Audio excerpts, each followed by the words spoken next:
I'm Bonnie Lin, Director of the ChinaPower Project and Senior Advisor at the Center for Strategic and International Studies. In this episode of the ChinaPower Podcast, we will be exploring Dr. Ely Ratner's new article in Foreign Affairs, The Case for a Pacific Defense Pact. America needs a new Asian alliance to counter China. What would this pact entail and who would be part of it? Why is now the time for a new and robust security alliance in Asia? Will the Trump administration be receptive to this idea, and how will different countries in Asia respond? To explore these questions, we're joined by Dr. Ely Ratner. Dr. Ely Ratner is a principal at the Marathon Initiative, a bipartisan think tank dedicated to preparing the United States for an era of sustained great power competition. He served as the Assistant Secretary of Defense for Indo-Pacific Security Affairs from 2021 to 2025. Prior to confirmation, he was the director of the DoD China Task Force and a senior advisor to China to the Secretary of Defense. Before arriving at the Department of Defense, Dr. Ratner was the executive vice president and director of studies at the Center for New American Security, where he was a member of the executive team and responsible for managing the center's research agenda and staff. Dr. Ratner served from 2015 to 2017 as a deputy national security advisor to then Vice President Joe Biden, and from 2011 to 2012 in the Office of Chinese and Mongolian Affairs at the State Department. He earned his PhD in political science from the University of California, Berkeley. Ely, thank you so much for joining me today. Bonnie, it's great to be with you. So you recently wrote a foreign affairs article arguing that now is the time for a Pacific Defense Pact. I guess I'd like to start with the question of why now? Why do you think right now is a really good time for this pact, and what type of pact are you envisioning? There's really two parts to that question. One is, what is the demand for this? Why are we talking about the need for this right now? And the other surrounds the question of the viability and why is this possible now in a way that it wasn't before? And we can unpack both of those. But as you know, the PLA has been engaging in very rapid military modernization. And we have seen, from my perspective, no real abating of China's ambition to refashion the international order and the international system in the Indo-Pacific in ways that would really affect negatively U.S. interests. So we see a continuation of will and capability growing in Beijing to use its military to achieve its revisionist aims in the Indo-Pacific. And that raises the question of how do we maintain stability? How do we maintain deterrence? And how do we maintain our shared vision with the region for a free and open Indo-Pacific? So this proposal is one way, in my perspective, that is going to be necessary to bring together America's alliances such that the whole is greater than the sum of the parts. As it relates to the question of why now, from a viability perspective, this is an idea that has existed for some time, but when it has been tried in practice, or at least contemplated in theory in the past, it was perceived as not possible because of multiple reasons, but the biggest being that it's a large region. There's a lot of countries, disparate geographies, disparate interests, and it was never quite possible to envision certainly a pan-regional organization that could work as a collective defense apparatus, that views and perspectives in the region were simply too disparate. I think, and we can get into this in more detail, that times have changed. And the proposal that I put forward was for specifically the United States, Australia, the Philippines, and Japan to work together on a new collective defense pact. And I will definitely get into the viability a bit more. The four actors that you mentioned, US, Australia, Japan, and the Philippines, what do you envision as the different responsibilities of the different actors? Is it like NATO, or is it a completely different organization or structure that you're envisioning, at least between these initial four actors? Well, one of the biggest differences with NATO, of course, is that NATO is a pan-regional organization. And as I was just describing, the concept here is not that you would have all countries in the region from India to South Korea to Southeast Asia in an organization like this, because I just don't think you have the level of strategic alignment that you would need to do that. In terms of particular roles and missions, it would vary among the partners themselves, but all have a role in hosting both U.S. forces, but increasingly forces from the other partners. They have operational roles as well as command and control roles. So the particular capabilities are specific to their military capabilities and their geographies, But the idea is the partner militaries would be integrated in a way where they would be able to operate together, to exercise together, be able to do command and control together, and all of the functions that allow for military cooperation in a much more effective way. Part of the challenge now is that we have bilateral alliances with these countries, but we do not have, obviously, a multilateral alliance like NATO or a multilateral collective security agreement. And so part of the result of that is that we have informal ways of cooperating among groupings of partners, but we don't have sufficiently formal mechanisms that allow for the kinds of military cooperation we truly need to deliver combat credible deterrence. And from your perspective, would this defense pact be focused mainly or solely on the China threat, or could it also be geared towards a North Korea, whatever other regional threats that may emerge, particularly from a security and defense perspective? Well, broadly, the pact would be focused on ensuring a free and open Indo-Pacific. So that could take different manifestations. I think in terms of the principal national security challenges that are facing these countries, it is the China challenge that most focuses the mind, and that all four countries now are evolving and updating their militaries in response to. So I wouldn't say that it's exclusively focused on China, but the specter of Chinese aggression is certainly one of the motivating factors and would be an important part of the deterrent message.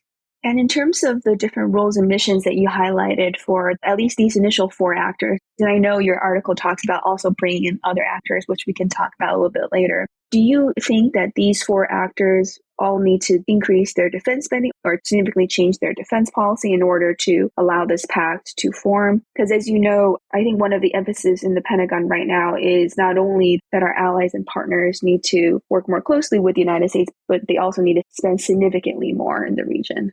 Well, I think the good news is that we are seeing already allies and partners looking to step up their own contributions in these alliances. I do think that's the right direction for our alliances, both from a strategic perspective and from a political perspective.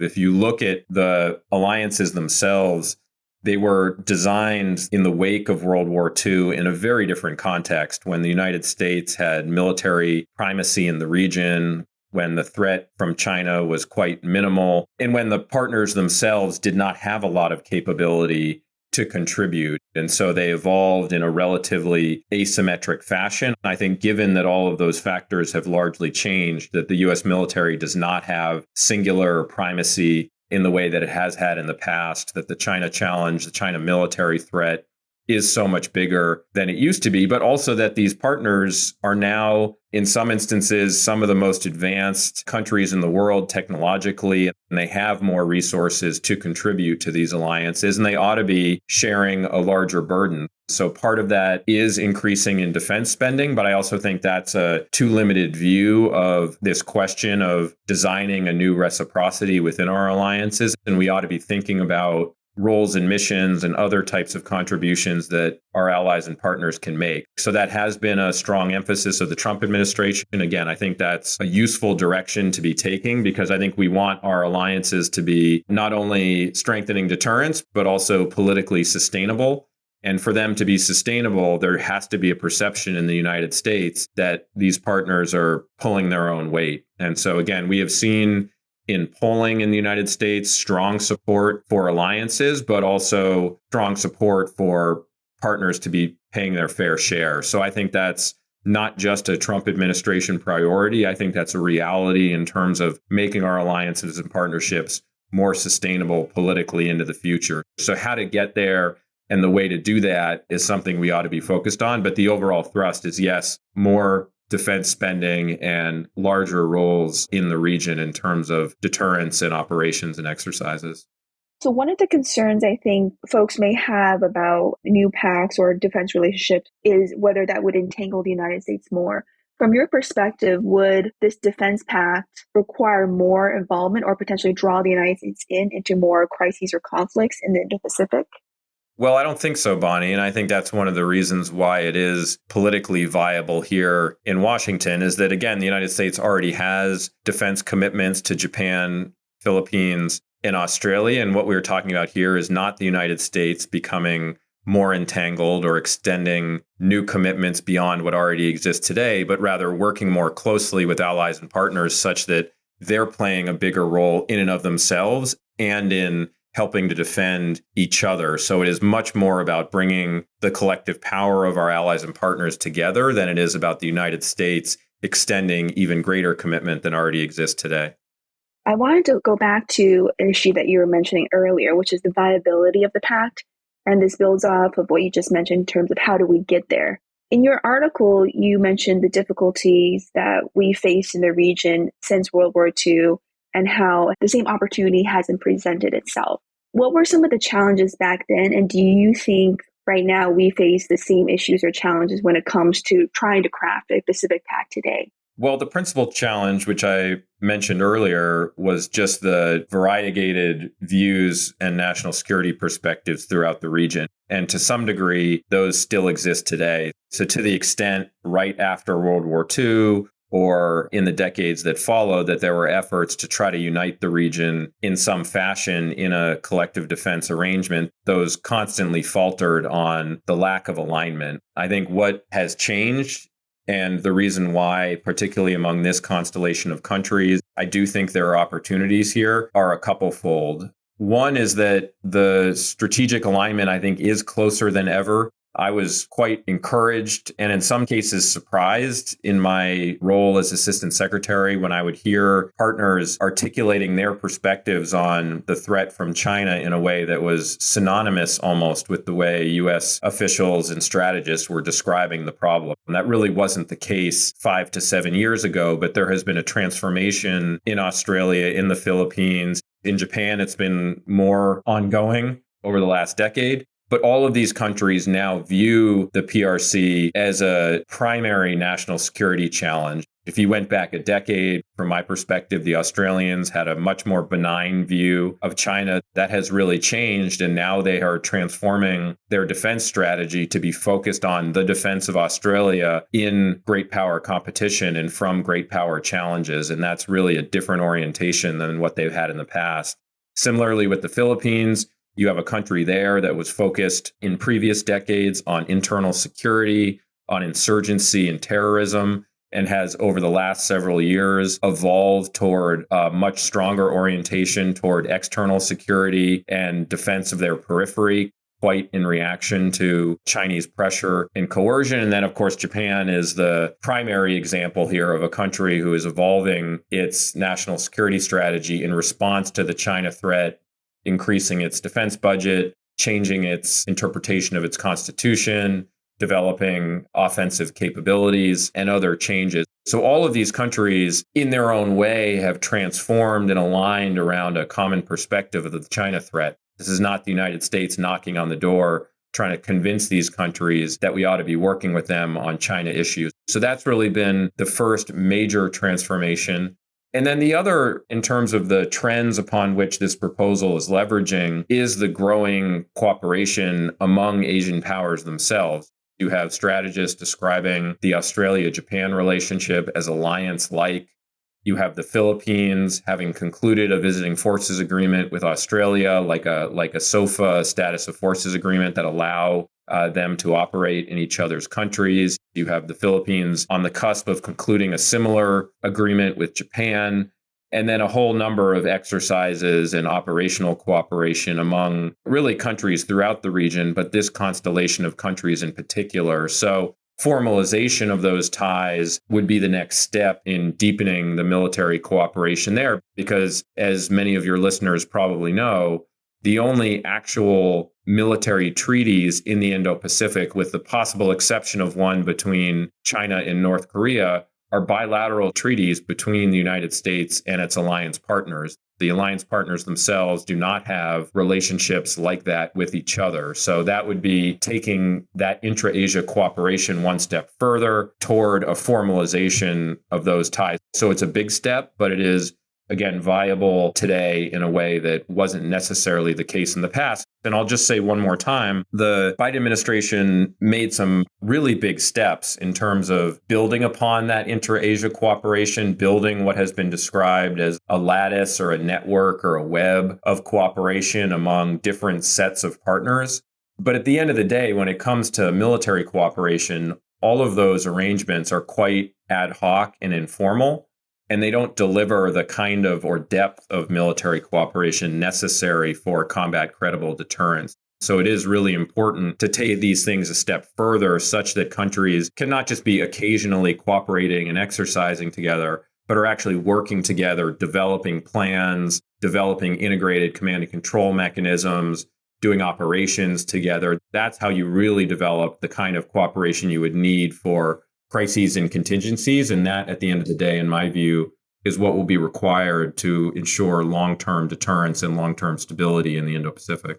The third factor is this trend toward greater reciprocity in U.S. alliances and partnerships, which there is a demand for in Washington.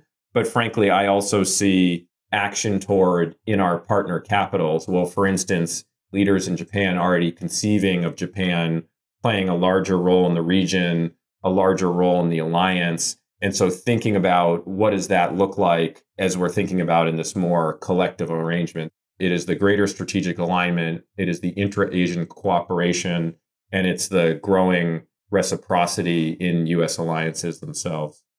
And in terms of how different regional leaders think, we've obviously seen Japanese Prime Minister Shiba mention possibility and interest in an Asian NATO. Do you have a sense from leaders both in the Philippines and Australia that there's interest in a four-way pact, or at least an initial four-way pact? Well, I think there is a strong interest among leaders in continued U.S. commitment to the region.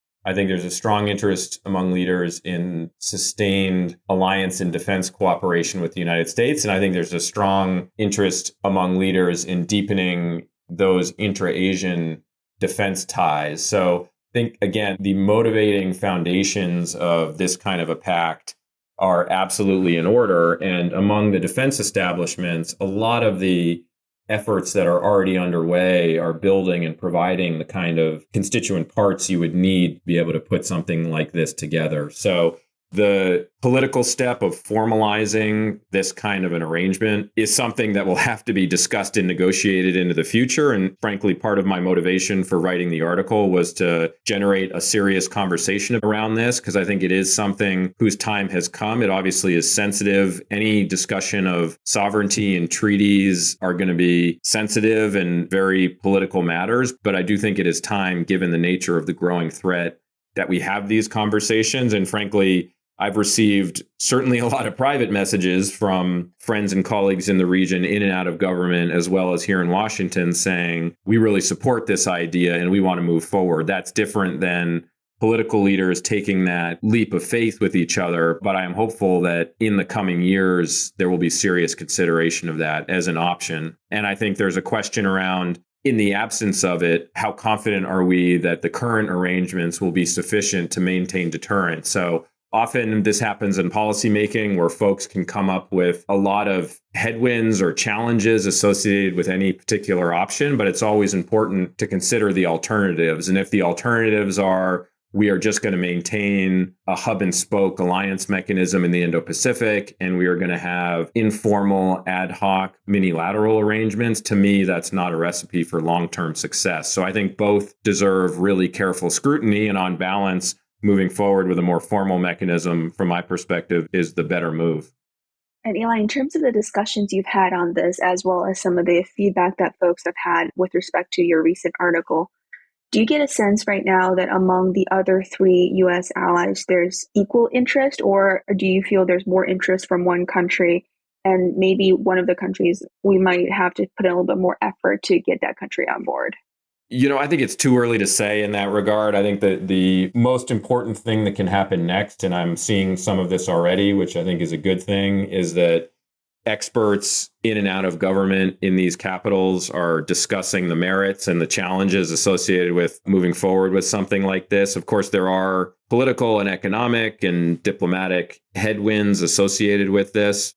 But I think, again, as strategists grapple with the challenges associated with this and the potential upsides for their own security in the medium term and in the long term, I would hope that they would come to the conclusion that it's the right thing to do. But I think generating these debates, having serious discussions, wrestling with some of the difficult challenges that these countries are facing, and then designing an arrangement in a way that addresses those challenges as best as possible is the hard work that's necessary forward. So my perspective was never that I was going to write this article and leaders or governments in the region or here in Washington were going to say, thank you very much, we're going to now implement this proposal, but rather it would generate a good policy debate around the upsides and challenges associated with formalizing these kinds of relationships. And in the absence of the ability to, again, move forward politically at this stage, I would hope that the defense establishments can continue laying the foundations for this kind of cooperation. And a number of the initiatives I describe in the essay present opportunities to do that.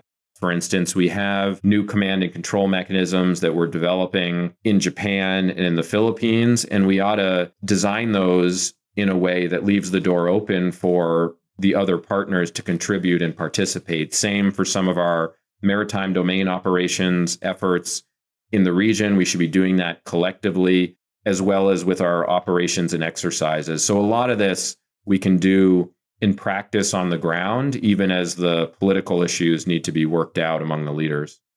I would imagine one of the challenges that discussion of this pact would have is how this would be received, as well as how China may respond, including how China may either retaliate or coerce any of the members.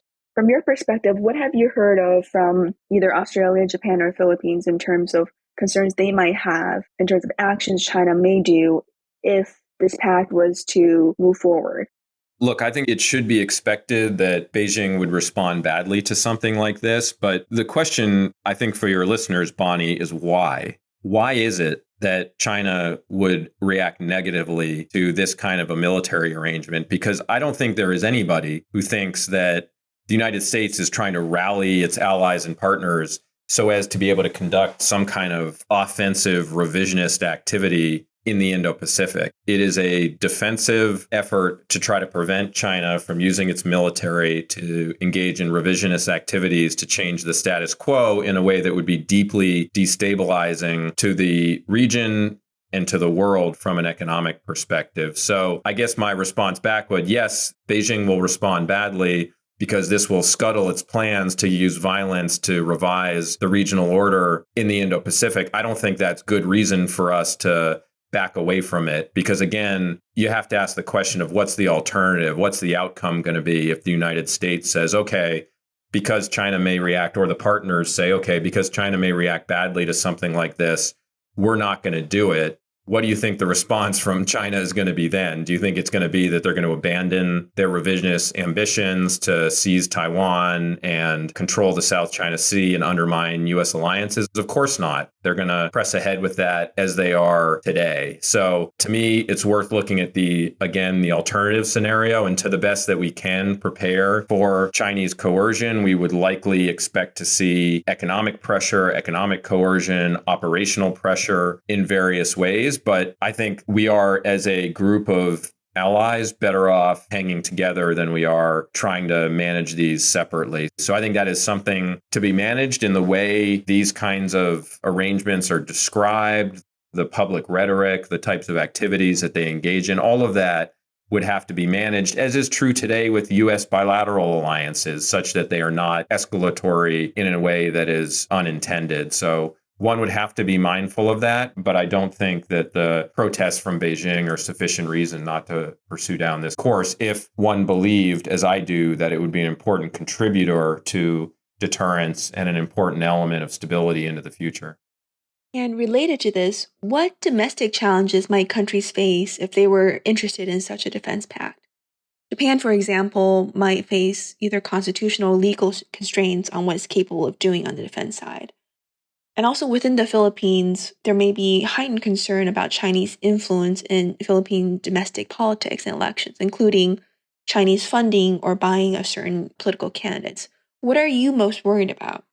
It's a great question. And absolutely for each of these countries, and you mentioned specifically why for Japan, moving towards something like this would be an evolution in their defense strategy. And it would require a belief that working collectively with partners across the region, even if that meant increasing one's own contribution and extending their own commitment to other parts of the region was beneficial because of the broader security that would come to their own interests. So they would have to draw that conclusion. And from Japan's perspective, as Japan has been evolving the role of its military and its national security strategy and been evolving its external relationships, I will leave it to legal scholars to describe precisely what would be required to enable that over time. But it does strike me that the trend of the time is toward Japan having more formalized relationships with Australia and the Philippines over time, particularly if their forces are operating in each other's countries. So to me, it's a big step, but it's also a natural evolution of the way things are going. And as you described in the Philippines, I think that's just another good example of a ways in which the PRC is trying to use all sorts of malign activities to shape Philippines' national security strategy. Again, that is occurring today quite intensely in the absence of a pact like this. So would they try quite hard to use disinformation and influence operations and corruption and all of their current activities to try to shape the ability of the Philippines to move forward with something like this, or in the future to try to undermine something like this? Of course they would, but that only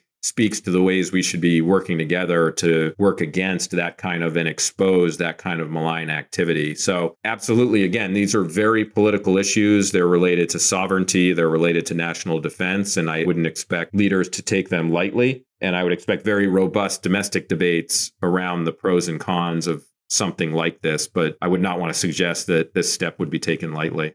And in terms of how you envision this Pacific Pact either growing or working along many-lateral arrangements, we already have the Quad, we already have AUKUS. Of course, we also have growing NATO interest in the Indo-Pacific and a number of European countries involved in the region. So to what extent do you see, at least initially, the Pact forming close relations with all these other actors? And to what extent do you see a second wave of countries joining the Pact? Well, I think you'd want to maintain an open architecture. That would be important, such that if there were countries that were sufficiently aligned and had sufficient levels of military cooperation with the other partners, that they would absolutely be welcome. That's certainly the case for South Korea, which is an obvious candidate as a participant in something like this. But up until now, as you know, their defense strategy, their military has been almost singularly oriented toward North Korea. So it'd be quite a significant evolution for them to take that more regional approach, in some cases, more China-focused approach to their military and their national defense. So my perspective there is that's a decision for Seoul to make, but the door absolutely should be open to them. And that's true for others as well. I guess my perspective, though, is that rather than waiting for all of the stars align, some folks talk about India as a potential member over time. I don't think that's realistic right now, that Delhi would be up for moving into a formal agreement like this. So the door should be open, but I think more important to move forward with the core group who are ready to go rather than waiting until everybody's ready, which that day may never come. So that's part of the rationale here of starting with a much more select group and leaving the door open to the future. In terms of how an organization like this would relate to other institutions and organizations around the region, my position would be that it would be a continuation of what we have described in the past, which is an overlapping and complementary set of institutions. The Quad, as you mentioned, with India, does not have a very significant defense and security arm to it. That is evolving over time, but is not in and of itself an alliance that would need to be somehow reconciled with what we're talking about here. AUKUS, similarly, is a defense technology arrangement. It is not a formal alliance driving toward particular forms of command and control or planning. And similarly, I would add into that the US, Japan, South Korea trilateral mechanism, which absolutely is something the United States should continue to invest in. So I see as those all as quite important, as well as, of course, U.S. engagement with ASEAN and an ASEAN-centric approach to the region, which should remain at the centerpiece of U.S. engagement in Southeast Asia. So I would take an all-of-the-above approach, and with this institution itself, keep an open door to future potential members. And what about the relationship between this pact and NATO? I'm assuming that this pact would be mainly focused on the Indo-Pacific and on Chinese operations in the Indo-Pacific, right? So any initial linkages or cooperation with NATO would probably be what NATO countries might be willing to do in the Indo-Pacific and not vice versa. Yeah, I think when it comes to European participation, NATO as an organization would probably not be the first thought that comes to mind. Whether there were particular countries over time wanted to engage in cooperative activities with an organization like this, with a Pacific Defense Pact, I think, again, the door should remain open to that insofar as the Europeans were fulfilling their responsibilities in Europe, and there was both military as well as political and strategic flexibility for them to also be contributing in the Indo-Pacific. But I think that would be an over time, not right now, consideration in terms of how European partners could be contributing to deterrence in the Indo-Pacific. And yes, as you described, I would not envision a Pacific Defense Pact as thinking about, in the first instance, harnessing energy in the Indo-Pacific so as to engage militarily on the other side of the world. It is really about maintaining peace and stability and deterrence in the Indo-Pacific.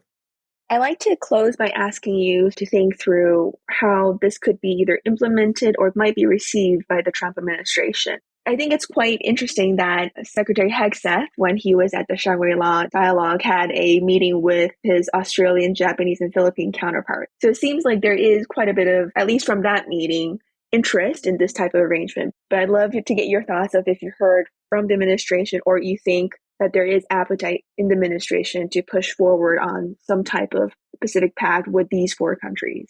Well, what I would say is a couple things about the Trump administration, because I think there is an initial reaction that I've often gotten, which is, how could you propose something like this when we have a U.S. administration that by some reputation is hostile toward alliances around the world or the concept of working with alliances? What I would say is what we have seen in the Indo-Pacific to date, and you just described part of it in terms of what we saw in Singapore, is that the Trump administration's approach to the Indo-Pacific and to alliances in the Indo-Pacific up until this point has been quite distinct from some of the more confrontational approaches that we've seen in Europe and toward NATO. As you mentioned, Secretary Hegseth was recently out at the Shangri-La Dialogue and delivered really a message of continuity around U.S. commitment to the region and U.S. commitment to allies and partners. And that was consistent with his first trip to the region earlier to Japan and the Philippines, where, again, he sent very clear messages about U.S. commitment and the importance of U.S. alliances. And we did see in Singapore, Secretary Hegseth meet with this constellation of partners, Japan, the Philippines, and Australia. And in his topper ahead of that meeting, describe the organization or those partners as none closer and as critical to, I think he said, manifesting deterrence in the Indo-Pacific. So the Trump administration appears continuing to be interested in this constellation and this set of partners, and the defense cooperation with the partners has continued. So there's a version of your question, which is, how do you expect partners in the region to be cooperating with a Trump administration given differences on tariffs and economics and some diplomatic issues? The response there is that to date, we've seen leaders in Washington and also leaders in capitals out in the region being willing to continue to move forward with deepening defense and security cooperation, even as those economic and diplomatic tensions are quite significant. Now, there's going to be a limit to that. And if the economic or diplomatic issues are not resolved or are not resolved in a way that is politically viable for partners and leaders in the region, then it will be really hard for them to continue the defense cooperation. But for now, it looks like the defense cooperation is continuing. So what I see is will on both sides to keep deepening, will on both sides to keep strengthening the bonds between our partners. And we'll just have to see down the road how the Trump administration relates to that and whether there is energy for moving toward a more formal mechanism. Related to that, are you seeing any other prioritization of countries in the Indo-Pacific by the Trump administration that you think could be brought into this pact? At least from what I see, the three countries you've identified are the three countries that Secretary Hegseth and DoD has identified as the priority countries, particularly vis-a-vis dealing with the China threat. But I just wanted to check with you to make sure that I didn't miss any of the countries that may be of greater priority now in the Trump administration. Well, I think the secretaries meetings and travel, as is always the case, is an important signal about prioritization. So the fact that Secretary Hegseth made his first trip out to the region and stopped in the Philippines and Japan is a powerful signal about the importance that they're putting in those relationships. I know the Secretary has also met with Minister Marles, who's also the Deputy Prime Minister from Australia. And there's been a lot of good working level and senior official level defense engagement with Australia and the Pentagon. Of course, the Pentagon is very interested in the India relationship. I think we've seen that quite clearly, though India continues to have a non-aligned approach to its foreign policy and its defense policy. So it is willing, of course, to engage with the United States on a bilateral basis, to work in the Quad. But India maintains also a global South orientation and relationships with other parts of the world, including with Russia. So even as the United States and the Trump administration deepen ties with India and see it as quite an important partner, I would not expect folks who are knowledgeable about that country and that relationship to believe that it's going to be possible in the near term to somehow flip India into a treaty ally akin to Australia or Japan. But that doesn't mean that it's not a priority and a major area of focus for the Trump administration. So I would expect continued efforts with India and other countries in the region. But I think based on what we've seen in terms of engagement and in terms of travel, Secretary Hegseth's priorities and working with partners has been focused on the allies in a way that demonstrates continuity, and with India as well. And from your perspective, would a pact between U.S. and these three allies also speak to a priority of the Trump administration of having our allies and partners do more in terms of burden sharing? Or do you think there may be some hesitation within the Trump administration to create any structure that could be viewed as NATO-like, despite what we mentioned before, that this is not exactly NATO-like because it's not pan-regional? Do you think there may be any concern within the Trump administration with respect to deviating from the hub and spokes model? Well, I can't speak for the Trump administration, but I do think that part of the appeal for me of an organization or a pact like this is I do think it's consistent with the direction of U.S. politics and approaches toward rethinking our alliances and the sustainability of our alliances into the future. And some of that is related to the Trump administration, but it's important to note that a pact like this, in the context of potential aversion to greater alliance commitments, that a pact like this, from the U.S. perspective, is one in which allies are doing more, are contributing more, and one in which the United States is not being asked to extend new commitments. The United States already has treaty alliances with Japan and the Philippines and Australia, and we've already committed to defending those countries. So in many ways, from the U.S. perspective, the most significant innovation in a pact like this is both the allies stepping up and willing to do more, and then the mutual obligations between the allies themselves. We are not asking here the Trump administration to extend new obligations to partners with which we don't already have alliances. So I think in that sense, it is moving with the trend of the times in the region in terms of intra-Asian cooperation, but also here in Washington, where I think, frankly, on both sides of the aisle, leaders are going to want to see our allies stepping up in a way commensurate with their ability. And I think that's a key point that should be emphasized, that this is not about asking the United States to extend new commitments. I think that would probably make it more feasible for the Trump administration or any U.S. administration in which it's not requiring the United States to do significantly more.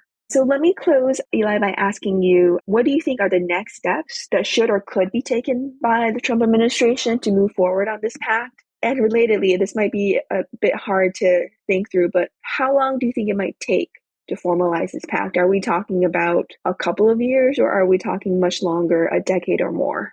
Well, I don't think it should take a decade or more, but it would take likely a few years to put the pieces in place, to do the negotiations, and to work out a number of the details that you'd have to work through with the partners in terms of the specific mechanics of headquarters and command and control and planning mechanisms and whatnot. But in the interim, I guess I would like to see a couple things happening moving forward. One, as we talked about earlier, I think a healthy debate in Washington and in Manila and Tokyo and Canberra and frankly around these four countries about the merits and managing some of the challenges associated with moving forward with something like this would be important. I'm seeing some of that happening already, but doing it in more depth and really taking the time to think through the benefits and the challenges would be a great next step. And again, one of the motivating factors of writing a piece like this. And then while that happens, the defense establishments and the military is continuing to find opportunities to deepen integration among these four partners is really important. And the article in Foreign Affairs lays out a number of places where we can do that, harnessing initiatives that are already underway, whether it relates to force posture, operations, exercises that we do with various combinations of these partners. We can increasingly include the others. Some of the new command and control mechanisms that we're establishing in Japan and the Philippines can be developed in a way by which the other partners can be contributing and participating in the near term, as well as some of the maritime domain operations. So I think there are a lot of ways in which, as we are doing things bilaterally, trilaterally, quadrilaterally with this group, we can continue to do the baseline military cooperation that will facilitate a pact like this. So there's a lot of work to be done. And while the political and policy debates are worked through, and it could be a few years and a subsequent administration that ultimately ends up taking this thing over the finish line. Perfect. Thank you so much, Eli, for joining me to discuss your ideas for this defense pact, as well as unpacking how it could move forward, some of the challenges, and what you see as the benefits for this. This is a super important article in Foreign Affairs, and I hope that Eli, you will help move this debate forward one way or the other. I also personally believe that a pact like this would be quite instrumental in terms of boosting our deterrence of China in the region. So thank you very much for joining me today. Bonnie, thank you for that message of support. That means a lot. And thank you for a great discussion.